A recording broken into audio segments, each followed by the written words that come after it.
Mari bersama kita sahabat dalam Yesus 5 ayat 1 sampai 2.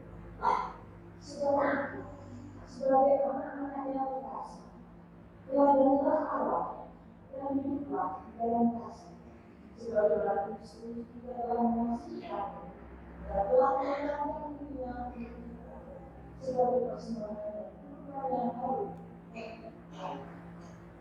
Kita meminta Allah agar bisa berada di dalam hidup dalam kasih. Kita mengakui bahwa kita tidak sempurna. Kita rapuh sehingga belum bisa melakukan kasih. Saat ini kita awali dengan menerima kasih Allah yang paling agung yang sudah memberikan bersama kita nyanyi juga beberapa tempat dari 1 dan 3.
Karena belas kasih-Nya yang tidak terbatas, Ia berkenan menerima ungkapan kerinduan dan pengakuan akan keterbatasan umat-Nya.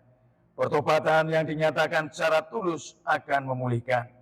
Maka yang Maha Kasih mengerjakan pengampunan dan penebusan dosa melalui karya-Nya yang agung dan mulia.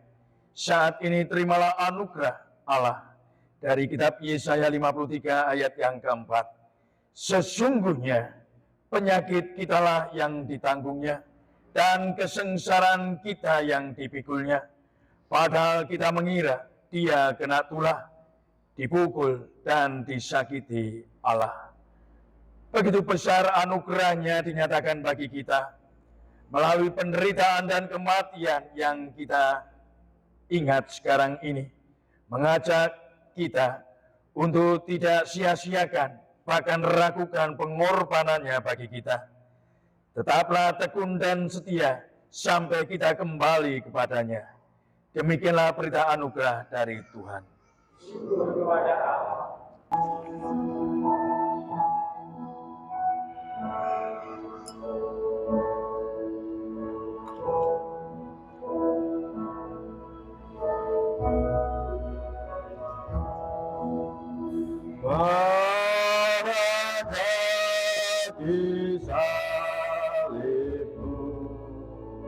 Yesusku berlindung, hai hayat Golgota, pancaran yang agung, salibmu, salibmu yang dimuliakan hingga dalam surga ada perhentian.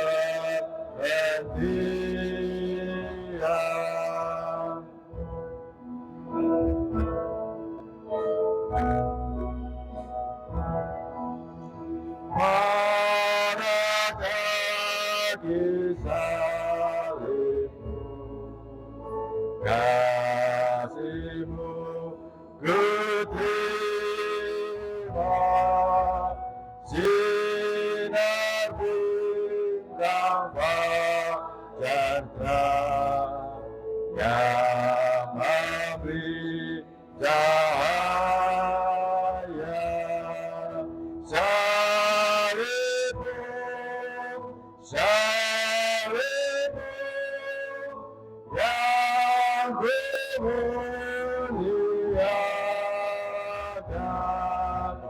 hingga dalam surga terang ada perhentian.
Mari jemaat Tuhan, kita tunduk dalam doa. Puji syukur, hormat dan kemuliaan bagi Engkau, Bapa di surga. Kami boleh datang menghadap Engkau. Kami boleh menikmati segala kebaikan, kasih karunia yang berlimpah. Kasih-Mu Tuhan begitu besar di sepanjang kehidupan kami. Dosa-dosa kami telah Engkau ampuni. Hidup kami dalam rahmat-Mu yang besar. Pagi yang indah ini Tuhan, kami datang menatap Engkau yang berada di atas kayu salib, mati untuk kami, menjadi korban penebusan dosa, supaya kami peroleh hidup yang selamat, supaya kami kelak boleh menikmati surga-Mu yang mulia, hidup dalam damai, menikmati kasih anugerah-Mu kini dan seterusnya. Saat ini ya Bapa, kami duduk bersimpuh di dekat kayu salib-Mu. Kami ingin mendengarkan kehendak-Mu, arah-Mu, supaya hidup kami makin diperbarui. Mari Tuhan, Engkau yang akan menolong kami. Untuk kami boleh mampu meresapkan firman Tuhan di dalam relung hati kami. Sehingga hati dan pikiran kami boleh diterangi. Setiap langkah kami ke depan makin seturut dengan kehendak-Mu. Berfirmanlah Tuhan, kami siap untuk mendengarkan. Amin. Bacaan pertama diambil dari Yesaya 52 ayat 13, dilanjutkan Yesaya 32 ayat 12. Yesaya 52 ayat 13, dilanjutkan Yesaya 53 ayat 12. Sampai hamba Tuhan yang beriman, sesungguhnya hambamu akan berhasil. Ia akan didirikan, disanjung, dan dimuliakan. Seperti banyak orang akan tertegun melihat dia. Begitu buruk rupanya, bukan seperti manusia lagi, dan tampaknya bukan seperti anak manusia lagi. Demikianlah dia akan membuat ketenangan banyak bangsa. Raja-raja akan menakutkan mulutnya melihat dia. Sebab apa yang tidak diceritakan kepada mereka akan mereka lihat, dan apa yang tidak mereka dengar akan mereka paham. Siapakah yang percaya pada berita yang benar, dan kepada siapakah tangan kekuasaan Tuhan menyatakan? Sebagai taruh ia tumbuh dari batang Tuhan, dan sebagai tunas dari tanah kering. Ia tidak tampan, dan semaraknya pun tidak ada, sehingga kita memandang dia, dan rupa pun tidak, sehingga kita menginginkannya. Ia dihina dan dihindari orang, seorang yang penuh kesengsaraan dan yang biasa menderita kesakitan. Ia sangat dihina, sehingga orang yang menutup mukanya terhadap dia, dan bagi kita pun dia tidak masuk di Tuhan. Tetapi sesungguhnya penyakit kitalah yang ditanggung-Nya, dan kesengsaraan kita yang dipikulnya. Padahal kita mengira dia kena tulah, pukul dan ditindas salah. Tetapi dia tertikam oleh karena pemberontakan kita. Dia dihukumkan oleh karena kejahatan kita. Ganjaran yang mendatangkan keselamatan bagi kita ditimpakan kepadanya, dan oleh biru-birunya kita menjadi sembuh. Kita sekalian sesat seperti juga, masing-masing kita mengambil jalannya sendiri. Tetapi Tuhan telah menimpakan kepadanya kejahatan kita sekalian. Dia dianiaya, tetapi dia membiarkan diri ditindas, dan tidak membuka mulutnya, seperti anak domba yang dibawa ke kebatian, seperti induk domba yang keluh di depan orang-orang yang gunting bulunya. Ia tidak membuka mulutnya. Sesudah penahanan dan hukuman ia berakhir. Dan tentang nasibnya, siapakah yang memikirkannya? Sungguh dia terputus dari negeri orang-orang itu, dan karena pemberontakan umatku dia kena tulah. Orang menempatkan kuburnya di antara orang-orang fasik, dan dalam hatinya ia ada di antara penjahat-penjahat. Sekalipun ia tidak berbuat kekerasan, dan tipu tidak ada dalam mulutnya. Tetapi Tuhan berkehendak mempertemukan dia dengan kesaksian. Apabila ia menyerahkan dirinya sebagai korban bersalah, ia akan melihat keturunannya. Umurnya akan habis dan tidak Tuhan akan terlaksana olehnya. Sesudah kesusahan jiwanya, ia akan melihat terang dan menjadi puas.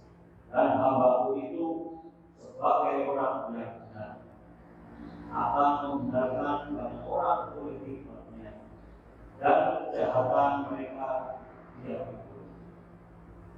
Sebab itu aku akan membagikan padanya orang-orang besar sebagai rampasan, dan dia akan memperoleh orang-orang kuat sebagai jarahan, yaitu sebagai ganti karena ia telah menyerahkan nyawanya ke dalam maut, dan karena ia berhitung di antara pemberontak-pemberontak, sekalipun yang menanggung dosa banyak orang dan berdoa untuk pemberontak-pemberontak. Demikianlah sabda Tuhan. Syukur kepada Allah.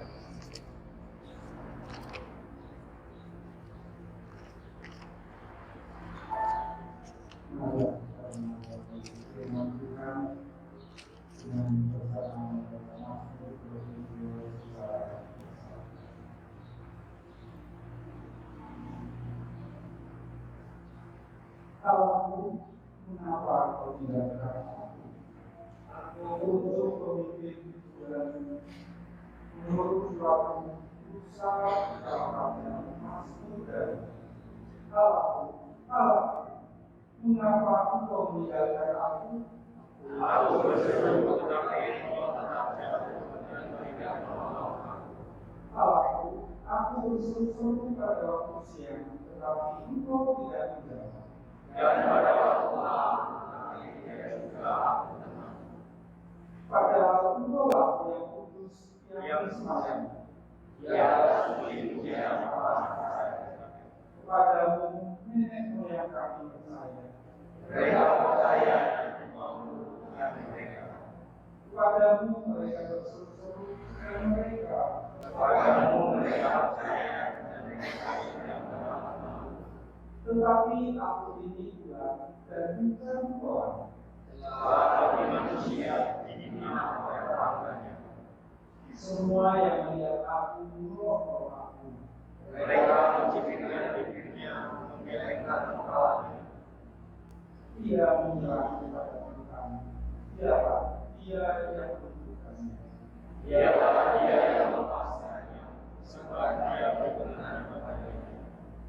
Ya. Engkau aku dari keraguan. Engkau yang berkenan kepadanya. Kepadamu aku diserahkan sejak aku lahir. Sejak dalam kandungan ibu, janganlah jauh daripada. Sebab kesusahan telah dekat dan tidak ada yang menolong. Banyak kejahatan menuruni aku. Pandai-pandai kebebasan menghukum aku.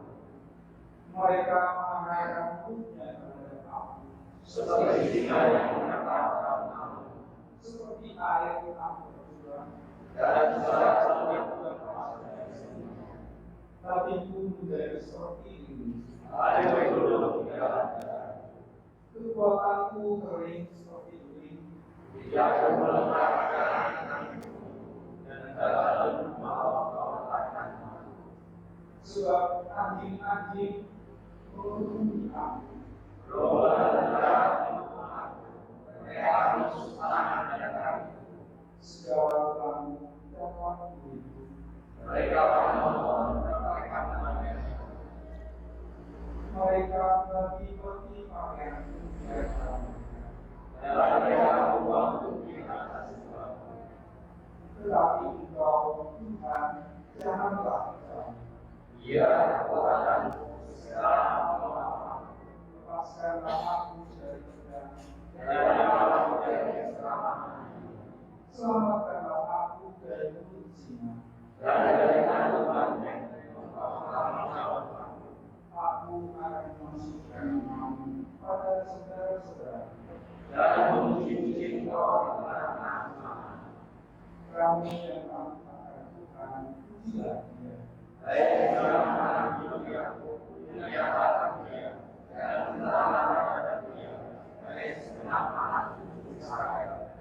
Sebab Ia tidak memandang hina ataupun merasa dan Ia tidak menyembunyikan kabarnya kepada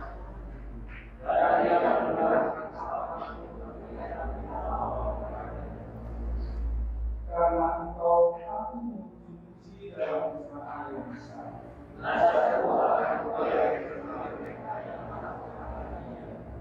Orang yang berhati akan makan dan minum.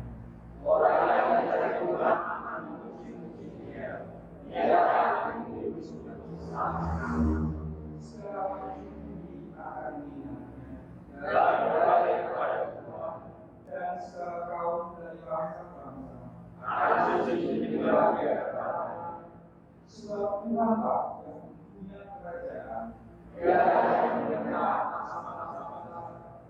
Ia padanya akan sujud menyembah semua orang sebelum itu.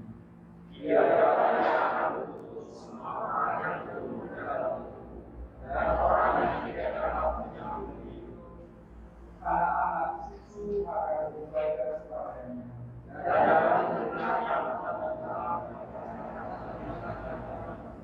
Mereka akan memberitakan keadilan.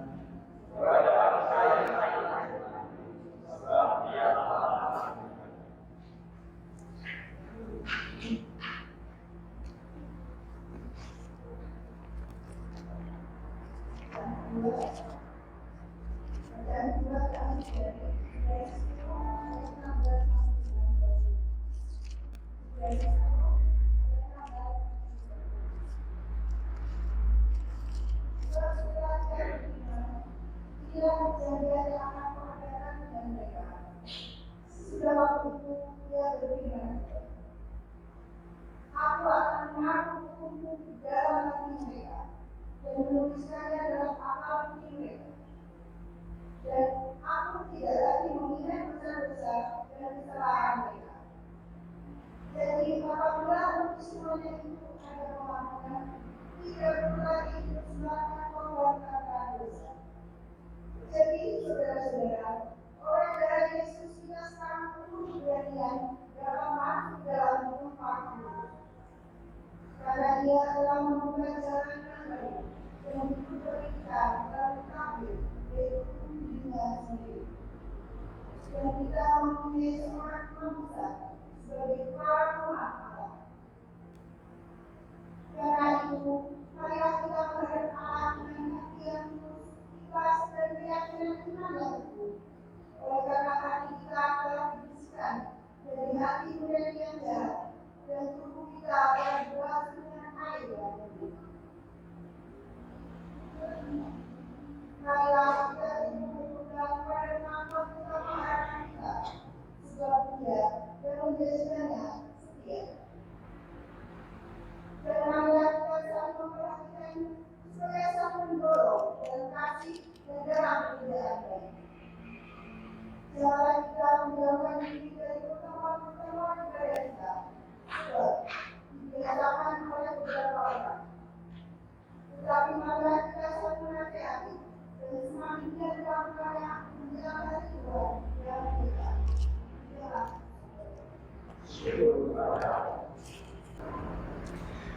Jemaat yang dikasihi Tuhan Yesus Kristus, bersama kita akan mendengarkan Injil Yesus Kristus dari Injil Yohanes 18 ayat 28 sampai dengan Injil Yohanes 19 ayat 37. Sesudah itu mereka membawa Yesus dari Kayafas ke istana gubernur. Waktu itu dini hari, mereka sendiri tidak masuk ke istana itu, supaya jangan menajiskan diri, sebab mereka hendak makan Paskah. Sebab itu Pilatus keluar mendapatkan mereka dan berkata, "Apakah tuduhan kamu terhadap orang ini?" Jawab mereka kepadanya, "Jikalau ia bukan seorang penjahat, kami tidak menyerahkannya kepadamu." Kata Pilatus kepada mereka, "Ambillah dia dan hakimilah dia menurut hukum-Mu sendiri. Kata orang-orang Yahudi itu, kami tidak diperbolehkan menghukum mati seseorang. Demikianlah supaya digenapi firman Yesus yang dikatakannya untuk menyatakan bagaimana caranya ia akan mati. Pilatus masuk kembali ke dalam istana gubernur, lalu manggil Yesus dan bertanya kepadanya, apakah engkau raja orang Yahudi? Jawab Yesus, apakah engkau katakan hal itu dari hatimu sendiri? Ada orang lain yang mengatakannya kepadamu tentang aku? Kata Pilatus, apakah aku seorang Yahudi? Bangsamu sendiri dan imam-imam kepala yang telah menyerahkan engkau kepadaku. Apakah yang telah engkau perbuat? Jawab Yesus, kerajaanku bukan dari dunia ini. Jika kerajaanku dari dunia ini, pasti hamba-hambaku telah melawan, supaya aku jangan diserahkan kepada orang Yahudi. Akan tetapi kerajaanku bukan dari sini. Lalu kata Pilatus kepadanya, jadi engkau adalah raja? Jawab Yesus, engkau mengatakan bahwa aku adalah raja. Untuk itulah aku lahir, dan untuk itulah aku datang ke dalam dunia ini, supaya aku bersaksi tentang kebenaran. Setiap orang yang berasal dari kebenaran mendengarkan suaraku. Kata Pilatus kepadanya, apakah kebenaran itu? Sesudah mengatakan demikian, Pilatus keluar lagi mendapatkan orang-orang Yahudi dan berkata kepada mereka, aku tidak mendapati kesalahan apapun padanya. Namun kamu mempunyai kebiasaan bahwa pada Paskah aku membebaskan satu orang bagimu. Maukah kamu supaya aku membebaskan raja orang Yahudi bagimu? Mereka berteriak lagi, jangan orang ini, melainkan Barabas. Barabas adalah seorang penyamun. Lalu Pilatus mengambil Yesus dan menyuruh orang menyambut dia. Prajurit-prajurit menganyam sebuah mahkota duri dan menaruhnya di atas kepalanya. Mereka mengenakan jubah ungu kepadanya dan terus-menerus maju mendekatinya dan berkata, salam hai orang Yahudi, salam hai raja orang Yahudi. Lalu mereka menampar mukanya. Pilatus keluar lagi dan berkata kepada mereka, lihatlah, aku membawa dia keluar kepada kamu, supaya kamu tahu bahwa aku tidak mendapati kesalahan apapun padanya. Lalu Yesus keluar, bermahkota duri dan berjubah ungu. Kemudian kata Pilatus kepada mereka, lihatlah manusia itu. Ketika imam-imam kepala dan penjaga-penjaga itu melihat dia, berteriaklah mereka, salibkan dia, salibkan dia.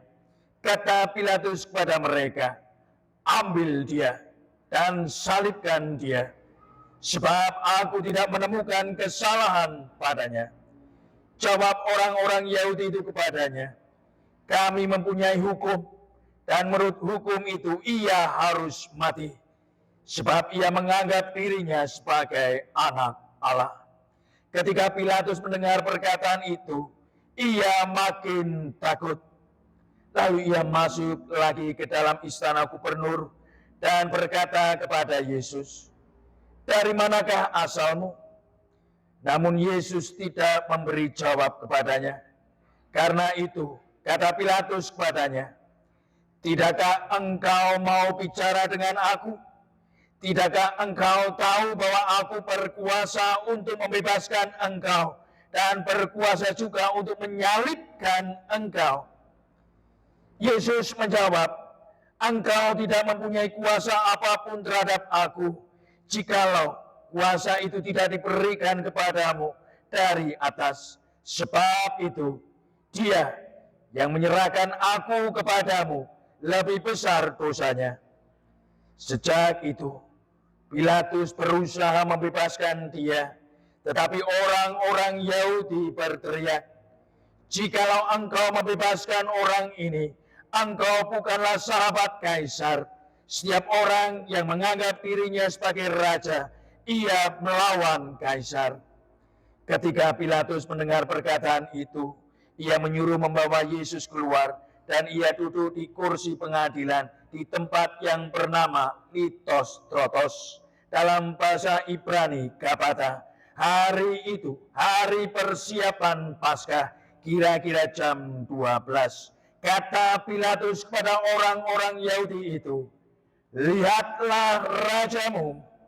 Lalu berteriaklah mereka, "Enyahkan dia, enyahkan dia, salibkan dia." Kata Pilatus kepada mereka, "Haruskah aku menyalibkan rajamu?" Jawab imam-imam kepala, "Kami tidak mempunyai raja selain kaisar." Akhirnya Pilatus menyerahkan Yesus kepada mereka untuk disalibkan. Mereka mengambil Yesus. Sambil memikul salibnya, ia pergi keluar ke tempat yang bernama tempat pengkorak, yang dalam bahasa Ibrani disebut Golgota. Di situ mereka menyalibkan dia. Bersama dia disalibkan juga dua orang lain, sebelah menyebelah, sedang Yesus di tengah. Pilatus menyuruh memasang juga tulisan di atas kayu salib itu. Bunyinya, "Yesus, orang Nazaret, Raja orang Yahudi."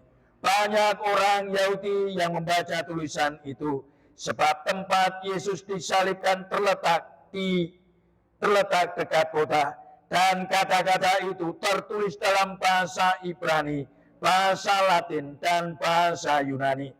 Lalu kata imam-imam kepala orang Yahudi kepada Pilatus, "Jangan engkau menulis Raja orang Yahudi, melainkan ia mengatakan, 'Akulah raja orang Yahudi.'" Jawab Pilatus, "Apa yang kutulis tetap tertulis." Sesudah prajurit-prajurit itu menyalibkan Yesus, mereka mengambil pakaiannya lalu membuatnya menjadi 4 bagian, untuk tiap-tiap prajurit 1 bagian, dan jubahnya juga mereka ambil. Jubah itu tidak ada jahitan, ditenun dari atas ke bawah. Karena itu mereka berkata seorang kepada yang lain, "Janganlah kita memotong-motongnya, tetapi baiklah kita membuang undi untuk menentukan siapa yang mendapatnya. Demikianlah supaya digenapi yang tertulis dalam kitab suci, 'Mereka membagi pakaianku di antara mereka, dan mereka membuang undi atas jubahku.'" Semua itu telah dilakukan prajurit-prajurit itu. Dekat salib Yesus berdiri ibunya dan saudara ibunya, Maria istri Klopas, dan Maria Magdalena. Ketika Yesus melihat ibunya dan murid yang dikasihinya di sampingnya, berkatalah ia kepada ibunya, "Ibu, inilah anakmu." Kemudian katanya kepada muridnya, "Inilah ibumu." Sejak saat itu, murid itu menerima dia di dalam rumahnya. Sesudah itu, karena Yesus tahu bahwa segala sesuatu telah selesai, berkatalah ia supaya digenapi yang tertulis dalam kitab suci, "Aku haus." Di situ ada suatu bejana penuh anggur asam. Lalu mereka melilitkan suatu bunga karang yang telah dicelupkan ke dalam anggur asam pada sebatang hisop, lalu mengulurkannya ke mulut Yesus. Sesudah Yesus meminum anggur asam itu, berkatalah ia, "Sudah selesai." Lalu ia menundukkan kepalanya dan menyerahkan nyawanya. Karena hari itu hari persiapan dan Sabat itu hari yang besar, supaya pada hari Sabat mayat-mayat itu tidak tinggal tergantung pada kayu salib. Para pemuka Yahudi meminta kepada Pilatus agar kaki orang-orang itu dipatahkan dan mayat-mayatnya diturunkan. Lalu datanglah prajurit-prajurit dan mematahkan kaki orang yang pertama dan kaki orang yang lain yang disalibkan bersama Yesus. Namun ketika mereka sampai kepada Yesus dan melihat bahwa ia telah mati, mereka tidak mematahkan kakinya. Tetapi seorang dari antara prajurit itu menikam lambungnya dengan tombak. dan segera mengalir keluar darah dan air. Orang yang melihat sendiri hal itu yang bersaksi, dan kesaksiannya benar, dan ia tahu bahwa ia mengatakan kebenaran, supaya kamu juga percaya. Sebab hal itu terjadi supaya digenapi yang tertulis dalam kitab suci. Tidak ada tulangnya yang akan dipatahkan. Ada pula nas lain yang mengatakan, mereka akan memandang Dia yang telah mereka tikam. Demikianlah pembacaan Injil Yesus Kristus. Yang berbahagia ialah mereka yang mendengarkan firman Tuhan dan yang memelihara serta melakukannya dalam kehidupan sehari-hari. Hosiana. Amin.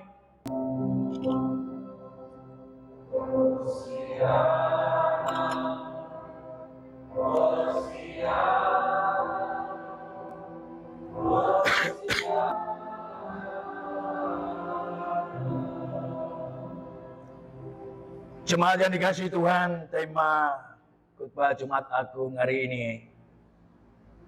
menderita, siapa takut? Survei medis menyatakan bahwa bedah sesar ini semakin menjadi pilihan dalam melahirkan. Selain karena ada persalinan yang terlalu beresiko jika dilakukan secara alami, juga adanya keinginan memilih tanggal kelahiran. Lalu bedah sesar juga dipilih karena meminimalkan sakit saat melahirkan. Tentu saja rasa sakit tetap dialami pasca operasi. Tapi pada akhirnya, baik orang yang memilih kelahiran secara alami ataupun yang sesar, rasa sakit saat melahirkan akan tergantikan oleh sukacita saat menyambut sang buah hati. Bapak, Ibu, Saudara yang dikasihi Tuhan, sesungguhnya di antara kita tidak ada yang mau hidup menderita. Dan pasti berusaha menghindari. Tetapi penderitaan itu akan ada, datang silih berganti. Hari ini nggak ada uang, besok datang sakit penyakit, datang lagi masalah anak, dan seterusnya dan seterusnya. Kalau zaman dulu belum ada HP Android, masih HP yang jadul. Iklan di televisi sering menghiasi adanya tawaran kemudahan. Ada iklan. Bila Anda kesulitan punya jodoh, punya pekerjaan yang baik, jika saudara selalu bernasib sial, saya akan merubah nasib Anda. Cukup ketik Rex, bla bla bla, spasi primbon. Saya akan bantu merubah nasib Anda dengan primbon. Dulu kan sukanya ketik rek, ya. Sekarang kan nggak ada lagi ketik rek. Sekarang nggak perlu susah lagi, Bapak Ibu, kalau kesulitan ekonomi. Hampir tiap hari kita ditawari dengan berbagai macam kemudahan. Cukup tekan yes, maka pinjaman online bisa didapat dengan mudah. Zaman dulu orang punya motor itu harus nabung, baru bisa punya motor. Tapi sekarang banyak kemudahan, cukup bawa KTP. Orang bisa bawa pulang motor baru.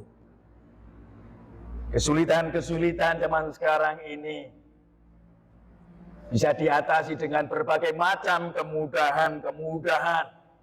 Meskipun pada akhirnya nanti membawa kesialan. Membawa penderitaan yang jauh lebih berat.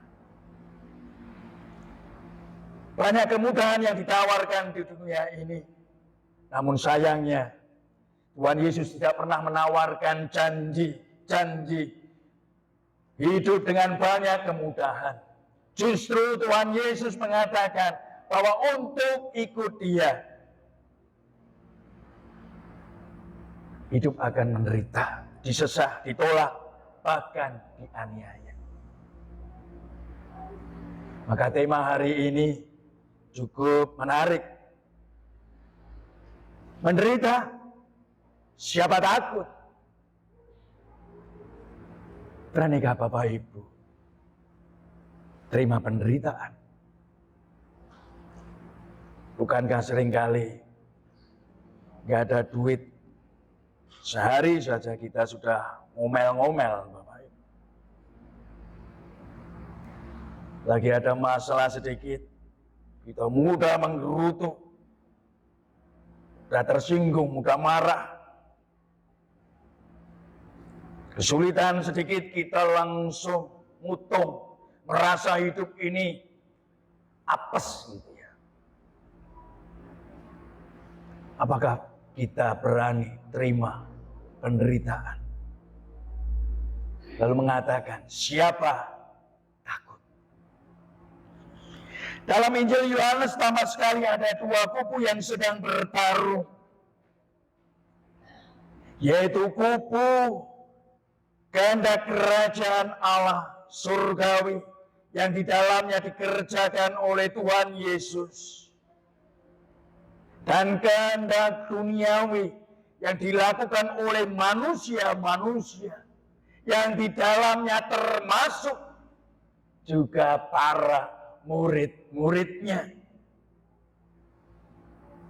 Sejak awal Yudas dan Petrus adalah murid yang selalu berusaha melawan penderitaan. Yudas dengan ambisinya ingin meraup keuntungan dari Tuhan. Hidup yang selalu pengennya untung, dan untung. Ambisinya terlalu besar. Ambisinya membuat hati nuraninya gelap. Tertutupi oleh nafsu. Petrus justru berusaha menghalangi kehendak kerajaan Allah, kehendak surgawi, tindakan yang menepas telinga Malkus. Bukti bahwa ia menolak penderitaan.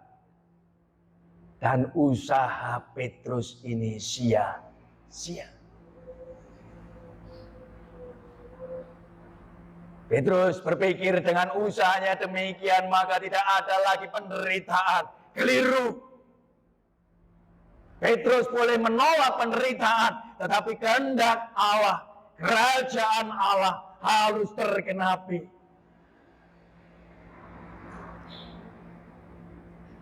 Usaha Petrus sia-sia. Karena itu bukan kehendak kerajaan Allah, bukan kehendak surgawi. Setelah itu Tuhan Yesus dibawa ke dalam pengadilan, dibawa sebagai seorang yang bersalah dan harus dijatuhi hukuman. Apa yang mereka lakukan sesungguhnya sedang mewakili nafsu duniawi mereka masing-masing. Semua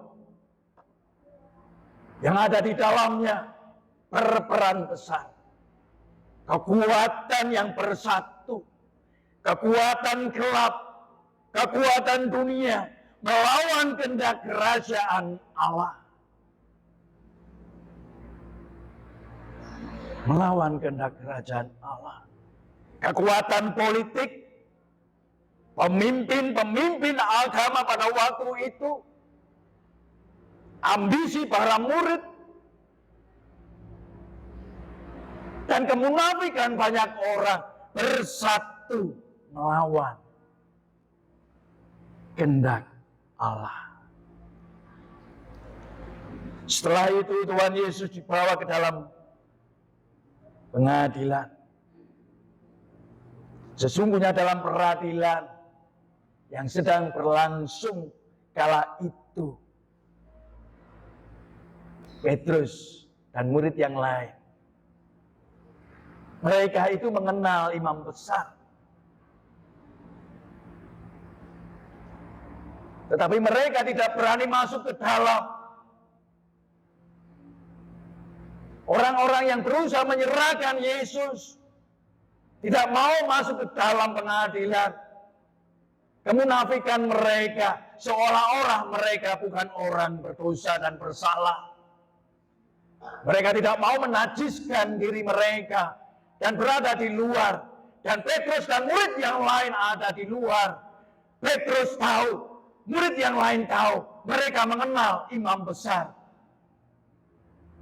Tetapi siapakah sebenarnya yang sedang diadili malam itu? Bukan Tuhan Yesus, melainkan Petrus sedang diadili. Petruslah yang sedang diadili. Karena ia orang yang sangat represif, paling berani membela, dan kini ia harus terdiam, terbisu, 1000 bahasa, seolah-olah ia tidak mengenal Yesus dan gurunya. Dan ketika orang lain yang mengenal Petrus bertanya, bukankah engkau muridnya? Lalu Petrus menyangkalinya. Dan pada waktu itulah Petrus sedang diadili, bukan Yesus. Bukan. Siapakah yang sedang diadili pada waktu itu? Bukan Tuhan. Tetapi mereka semua sedang diadili. Mereka yang seolah tampil sebagai orang-orang yang saleh, pemuka-pemuka agama, bertampil dengan hiasan agama. Orang-orang yang dengan kekuatan politik, kekuasaan, mereka sedang diadili. Bapak Ibu kalau baca, Pilatus pun sedang diadili secara batinnya. Apakah engkau mengatakan itu dari orang lain ataukah dari dalam hatimu sendiri? Dan ketika orang banyak mengatakan, lalu semakin gusarlah Pilatus. Semakin khawatir Pilatus, ia takut dengan keputusannya. Karena ia tahu Yesus orang yang benar. Pilatus pun sedang dihakimi oleh hati nuraninya sendiri.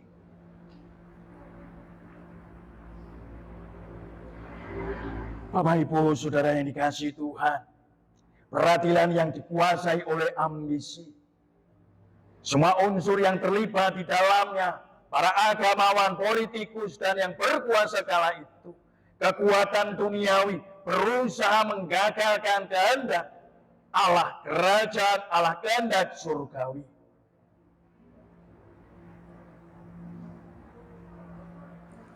Apa yang Tuhan Yesus lakukan untuk menggenapi kehendak Allah? Ia memilih jalan kematiannya sesuai yang apa yang telah ia sabdakan.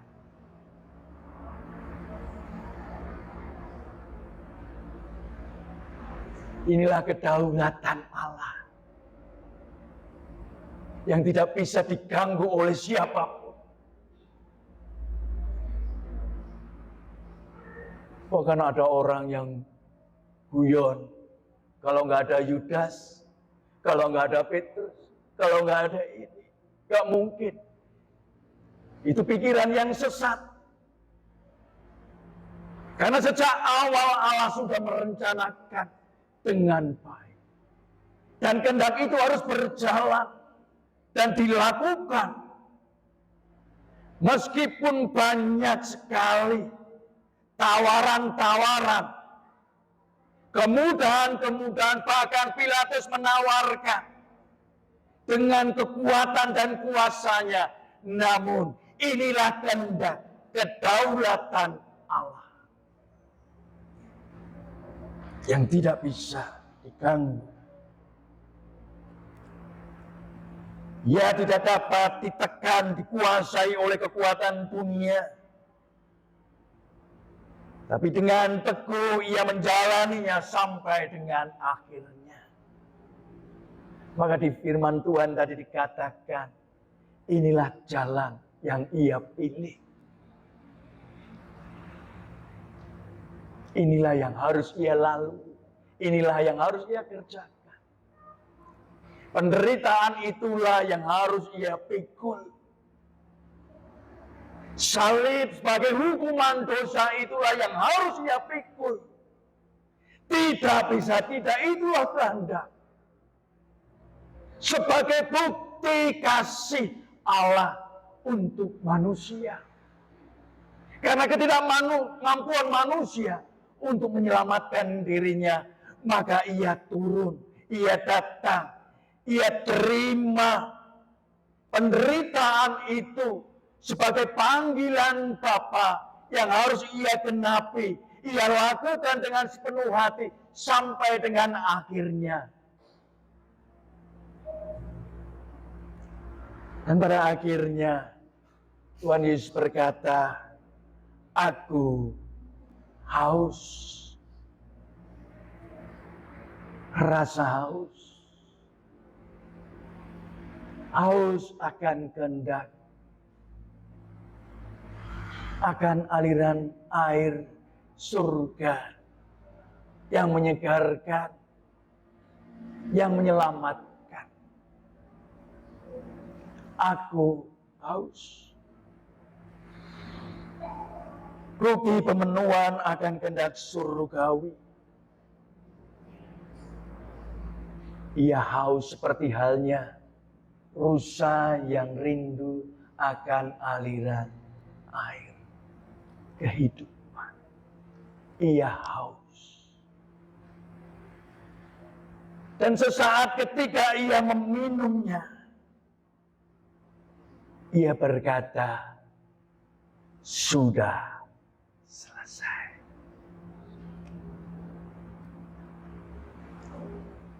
Selesai. Pertarungan itu dimenangkan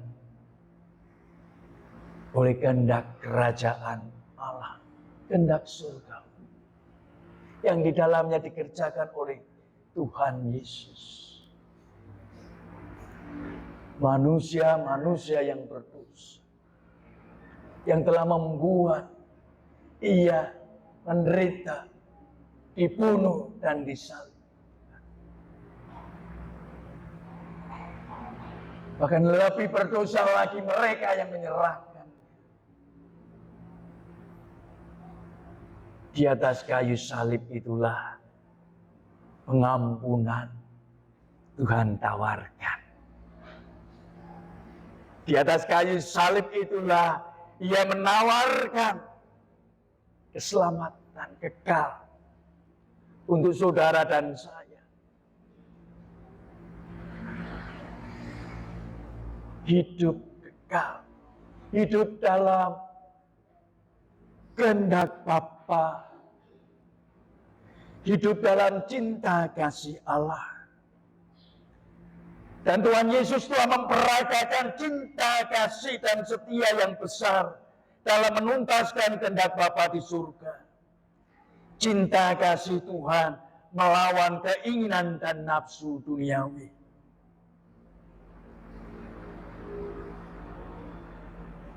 Dalam konteks Injil Yohanes ini, kita mendapati ia bukanlah korban, namun ia melakukan untuk memenuhi kehendak surgawi untuk keselamatan kita manusia. Dia bukan korban atas keinginan orang-orang, korban salah aturan, korban ketidakadilan, tidak. Tetapi ia melakukan untuk memenuhi kehendak Allah.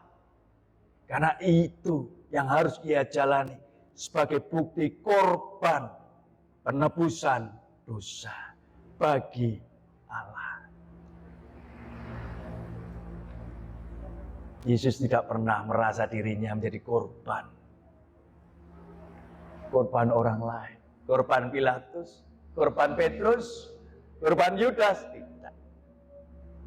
Lalu apa yang bisa kita lakukan? Zaman sekarang itu kan ada banyak orang yang suka baperan, bawa-bawa perasaan. Sedikit masalah langsung bilang, aduh hidupku susah ya jadi orang Kristen. Gitu ya. Gimana engkau Tuhan, kok hidup saya sulit? Ya gitu ya. Seolah-olah hidup kita ini yang paling sulit dan paling susah. Gitu ya. Kemana-mana kita memperlihatkan keadaan hati kita yang lagi susah. Ketemu orang memperlihatkan wajah kita yang susah. Gitu ya. Kalau bisa sambil merengek, menangis. Biar orang-orang memperhatikan diri kita. Dan kita mendapatkan perhatian dari orang lain. Itulah orang yang baperan, Bapak Ibu. Orang Kristen itu jangan baperan. Sedikit masalah merengek.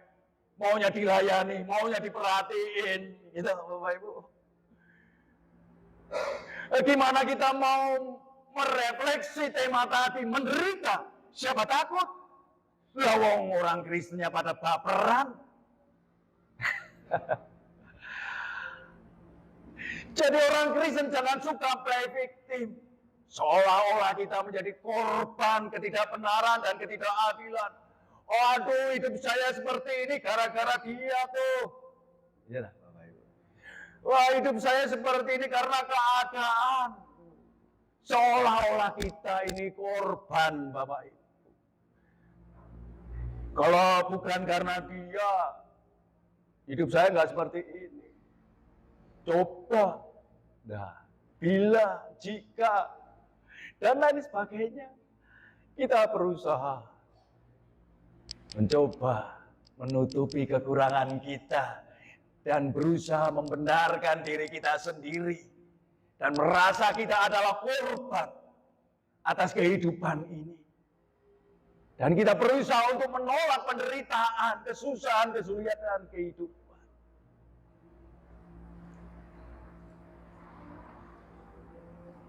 Ada kisah yang menarik, suatu kali ada orang yang miskin, suami istri yang miskin, di suatu desa. Mereka hanya mengandalkan usaha membuat gula merah. Tiap hari ia membuat gula merah. Si istri membuat dan si suami pergi ke kota untuk menjual gula merah itu. Suatu kali gula merah itu ia jual kepada seorang kaya yang menjual bermacam kebutuhan pokok. Dengan hasil ia jual gula merah itu, ia pulang membeli kebutuhan pokok. Gula merah yang terjual untuk memenuhi kebutuhannya tiap hari. Berbulan-bulan ia jalani. Suatu kali si orang kaya ini menimbang berat gula merah tersebut. Dan ia kaget. Ternyata gula merah yang dijual si orang miskin ini tidak 1 kilo. Cuma 900 gram. Lalu marahlah si orang kaya ini. Jadi selama ini saya dibodohi dan dibohongi sama si miskin itu. Saya kira 1 kilo. Ternyata cuma 900 gram. Lalu pergilah si kaya itu ke rumah si miskin. Untuk marah-marah. Si kaya itu memarahi si miskin. Kamu pembohong. Saya rugi. Saya kira gulamu itu 1 kilo. Tapi cuma 900 gram. Si miskin itu dengan menyesal dan mengaku apa yang telah ia perbuat. Dan si miskin itu menjawab, Tuhan, maafkan aku. Bila aku hanya memberimu 900 gram. Sebab aku ini orang miskin, tidak punya timbangan. Tidak punya timbangan. Tiap kali aku beli beras dari engkau, 1 kilo. Berat 1 kilo itulah yang saya buat timbangan untuk gula merah saya. Saya nggak tahu kalau ternyata itu belum 1 kilo. Ternyata hanya 900. Apa yang bisa kita petik dari pelajaran ini? Seringkali kita menyalahkan orang lain. Menyalahkan keadaan ini. Pernahkah terbesit dalam benak kita bahwa mungkin orang yang berbuat salah itu juga karena kita yang berbuat salah? Pernahkah kita berpikir bahwa apa yang telah mereka lakukan itu sejujurnya juga menimpa dan sesungguhnya kitalah yang berbuat salah. Maka jangan pernah menilai orang lain salah sebelum kita mau untuk merenung apakah sesungguhnya saya sudah baik, sudah benar di mata Tuhan, di hadapan orang. Jemaat yang dikasihi Tuhan, Jemaat Agung ini, bukti cinta kasih Tuhan untuk kita. Tuhan Yesus tetap merengkuh murid-muridnya. Petrus, murid yang lain, meskipun mereka seperti itu, Tuhan tetap ngayomi bersama dengan murid-muridnya. Tidak pernah Tuhan meninggalkan mereka. Demikian pula Bapak, Ibu, Saudara yang dikasihi Tuhan. Jalani kehidupan ini, pandang salib Tuhan Yesus. Karena di sana ada cinta kasih Tuhan yang begitu besar. Maka kita akan mampu dan berani melangkah hidup bersama dengan Tuhan. Melewati setiap waktu perjalanan kehidupan ini. Meskipun banyak penderitaan yang harus kita rasakan. Tetaplah berjalan, pandanglah Tuhan. Kita pasti mampu menjalani penderitaan kehidupan ini. Menderita, siapa takut? Amin.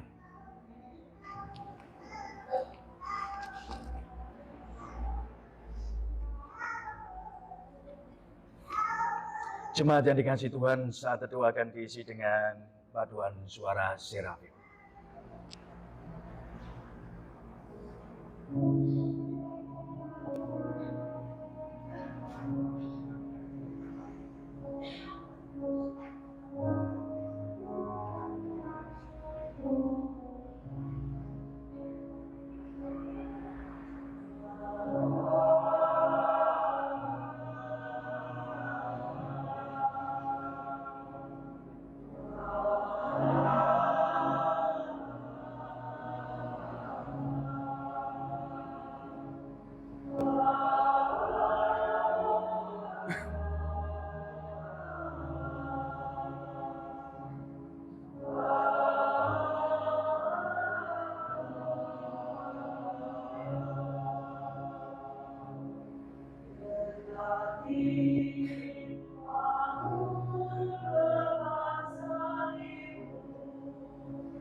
Mari jemaat Tuhan kita tunduk dalam doa syafaat.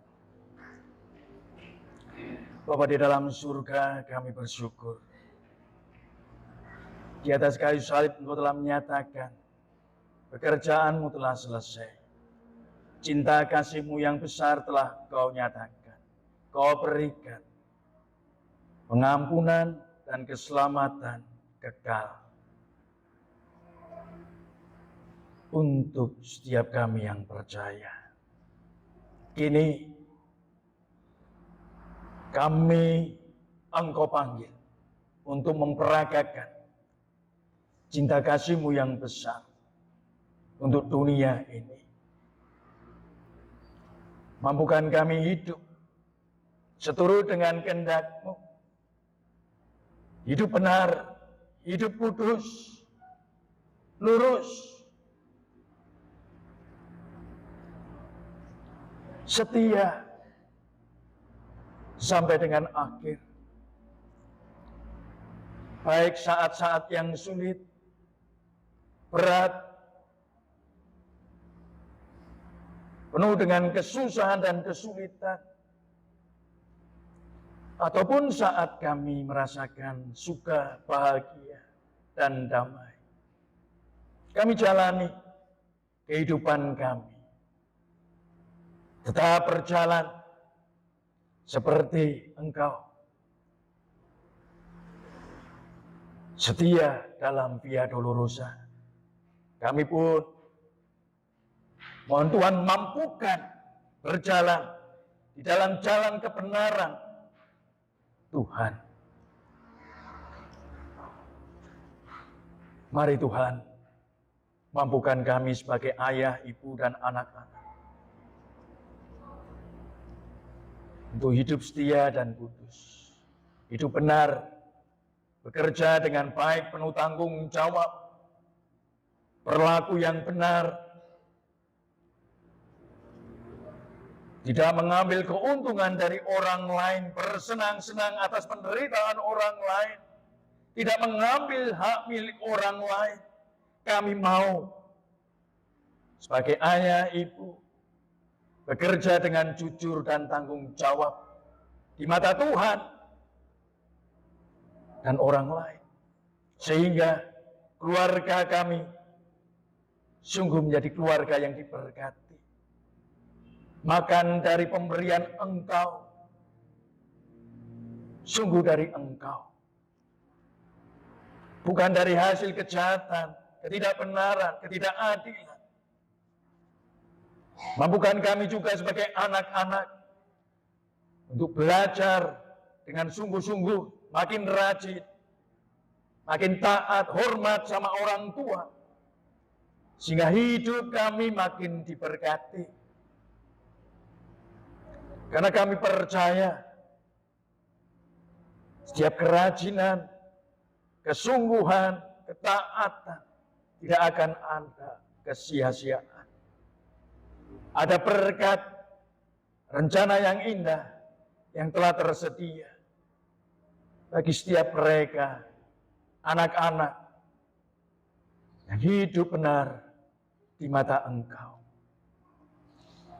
Mampukan kami sebagai pemimpin-pemimpin agama, pemimpin gerejamu, berlaku yang kudus, yang setia, mengasihi dan melayani, menggunakan kuasa sebagai seorang pemimpin untuk melayani, menghambakan diri. Dengan demikian, kami sungguh-sungguh tampil sebagai pelayan-pelayan, pemimpin-pemimpin yang benar di mata Engkau Tuhan. Dan sebagai jemaat, mampukan kami untuk hidup memberi diri dan talenta kami, waktu kami untuk Tuhan. Bukan sekedar untuk mencari kesenangan dan kenikmatan duniawi, meninggalkan Engkau, meninggalkan pertemuan-pertemuan ibadah kami, dan lebih memilih jalan duniawi. Mampukan kami jemaat makin giat, rajin, semangat yang menyala-nyala untuk melayani Engkau. Sehingga melalui gerejamu di tempat ini, baik pemimpin, baik umat, bersama-sama mewujudkan kerajaan Allah hadir nyata di tengah dunia ini. Mampukan kami Tuhan menyatakan cinta kasih kepada dunia ini, sehingga melalui karya pelayanan dan kesaksian kami, banyak orang yang makin mengenal Engkau. Kami serahkan bangsa dan negara kami sepenuhnya ke dalam tangan kuasa. Engkau yang akan memberkati bangsa ini, pemimpin kami, setiap komponen masyarakat. Biarlah kami bersama-sama mewujudkan kesatuan dan persatuan, kerukunan, sehingga damai di bumi sungguh terjadi. Kami serahkan seluruh kehidupan kami ke dalam tangan.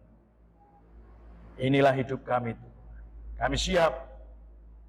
Kami tidak takut untuk menghadapi tantangan, penderitaan kehidupan.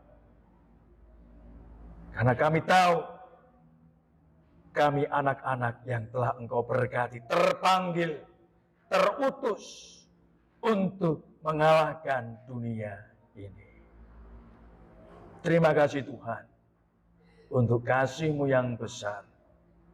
Di atas kayu salib kami terus memandang Engkau yang tergantung mati untuk kami. Amin.